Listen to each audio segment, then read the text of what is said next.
Сәлем достар. Бүгін біз алыптылық пен ергежейлік туралы айтатын боламыз. Алыптылық адам бойының қалыптан тыс ұзын болып өсуі. Әйел адамдарда 1,95 метрден жоғары болуы, ал ер адамдарда 2,10 метрден жоғары болуын патологияға жатқызуға болады.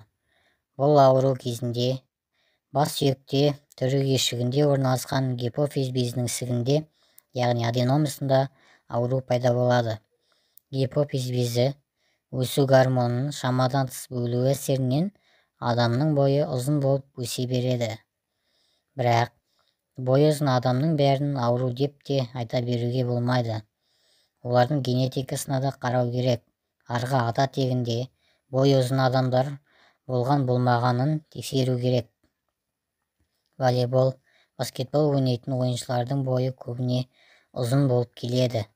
Спортшылардың ұзын болуы генетикаға да байланысты болады. Сонымен қатар жүгіру, секіру жаттығуларын жасағанда тамақтану арқылы да бойының ұзын болуына әсерін тигізеді. Алыптылық ауруы бар адамдар сырт көзге қарағанда көбінесе көрініп тұрады. Оларда акромегалия пайда болады. Яғни жоғарғы қабақтың, мұрынның өсуі, төменгі жақтың, яғни мандибуланың шығыңқы болып тұруы, аяқ қолдың, саусақтардың пропорционалды емес болып ұзын болып тұруы. Сонымен қатар бұл аурумен ауыратындардың денсаулығы нашар болады. Жалпы әлсіздік, бас ауруы, есте сақтаудың төмендеуі, дыбыс шығаруы төмен болады. Тілі үлкейіп өседі, аузына сыймайтындай болады. Жыныстық қабілеті де нашарлайды. Әйел адамдарда менструалдық цикл бұзылады. Бүйрек үсті бездерінің, жыныс бездерінің, қалғанша безінің қызметі бұзылады. Алыптылық деп диагноз қою үшін анамнез жинау керек. Бас миына компьютерлік томография, магниттік резонанстық томография жасау арқылы гипофизді тексеру керек. Сонымен қатар қан талдауларын жасау керек. Өсу гормонының мөлшерін анықтау керек. Сонымен қатар дәрігердің тағы да тағайындаулары бойынша басқа да зерттеулер жүргізеді. Ал екінші, адамның бойының 1 метр 47 сантиметрден төмен болатын ауруды ергежейлік деп атайды. Жиі кездесетін басты себебінің бірі гипофиз безіндегі соматотропты гормонның жетіспеушілігі немесе оның құрылысының бұзылуы. Ергежейлік пайда болуына байланысты нейроэндокриндік түрі, қалқанша бездің жетіспеушілігіне пайда болатын түрі, гипофиздік түрі болады. Ергежейлік генетикаға да байланысты болады. Ата-анасынан тұқым қуалау арқылы берілуі мүмкін. Ергежейлікпен ауыратын адамдар сырт көзге қарағанда бірден байқауға болады.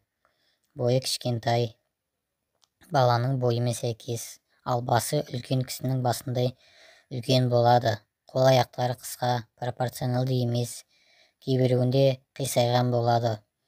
Дауысы жас баланың даусындай болады. Бетіне әжем түсуге бейім тұрады. Сонымен қатар жыныс бездері жетілмеген болып келеді. Ер адамдарда жұмыртқа гипоплазиясы, крипторхизм, микропенис сияқты, ал әйелдерде етеккірдің бұзылуы, сүт бездерінің кішкентай болуы, жатырдың аналық жұмыртқа жасушаларының кіші болуы жатады. Ергежейлікті анықтағанда да басқа магниттік резонанстық томография, компьютерлік томография жасайды. Гипофиз безінің гормондарына анализ жасайды. Дәрігердің тағайындауы бойынша тағы да басқа анализдер тапсыру арқылы анықтайды. Ергежейлікті емдеу де анализ қорытындысы бойынша тағайындалады. Анаболикалық стероидтар беру арқылы метандианон, нондоролон сияқты гипофиз безіне стимул жасайды. Сонымен қатар стероидтік гормондар беру арқылы жетіспеген гормонның орнын толтырып отырады. Жыныс бездерін ынталандыру үшін балаларға хорионды гонадотропинді, сонымен қатар шамалы дозада андрогендерді береді, ал қыздарға эстрогендерді береді. Қалғанша безі жетіспеушілігі болса эутерокс сияқты дәрілерді береді. Назарларыңызға рахмет.